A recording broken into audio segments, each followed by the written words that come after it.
सबसे कॉमन जिसे आप सीजनल वायरल बुखार कह रही हैं, वो रेस्पिरेटरी वायरसेस होते हैं जी, है ना।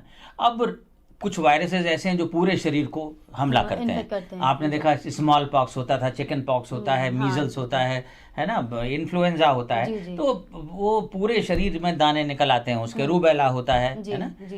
लेकिन कुछ वायरसेस ऐसे हैं जो एक खास ऑर्गन को, आपके शरीर के एक हिस्से को ज्यादा प्रभावित करते हैं। कुछ वायरसेस हैं जो दिमाग को ज्यादा प्रभावित करते हैं, जैसे रेबीज में होता है, ठीक है।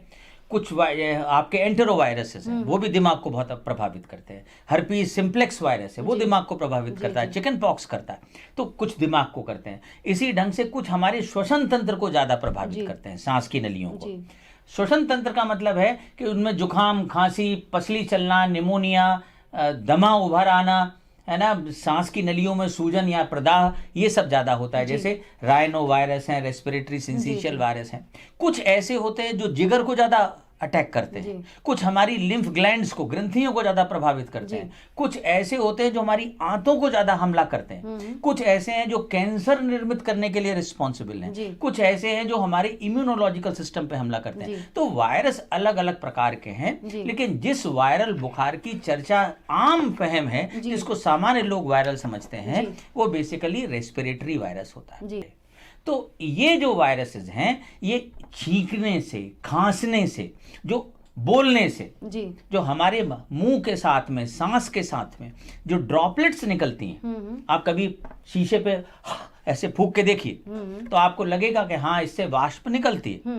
तो इस वाष्प के साथ हमारे चारों ओर ब्रॉडकास्ट हो जाते हैं, प्रसारित हो जाते हैं। ठीक, जैसे ही ये प्रसारित होते हैं तो वो हवा में तैर रहे हैं। कोई दूसरा व्यक्ति जब अपने सांस के साथ इसे, भाई सांस देखिए, खाना आप क्या खाएंगे, झूठा नहीं खाना चाहते, पानी भी आप झूठा नहीं पीना चाहते, लेकिन सांस झूठी लेना हमारी मजबूरी है। हाँ, बिल्कुल। हम ऐसा नहीं कर सकते कि ये मेरी हवा और वो तुम्हारी हवा। बिल्कुल। तो जो भी सांस हम लेते हैं, अगर उसके अंदर ये वायरल पार्टिकल्स हैं तो हमारे शरीर में जाएंगे।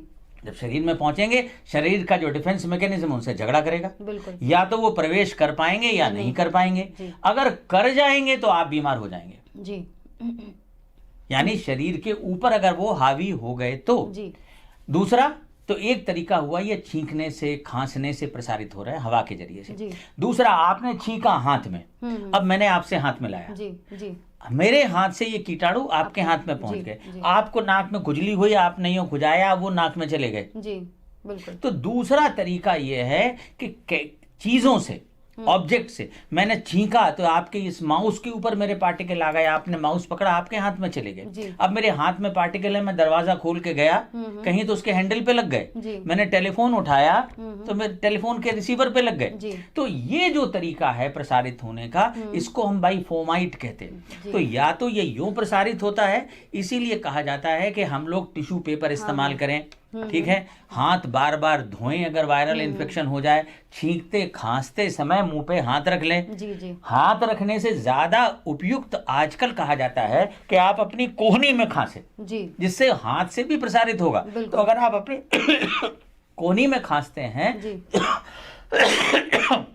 तो हम दूसरे तक ये नहीं पहुंचाते। ठीक है, तो एक तरीका ये है, दूसरा छींकने खांसने से, ड्रॉपलेट इन्फेक्शंस के जरिए से प्रसारित होता है।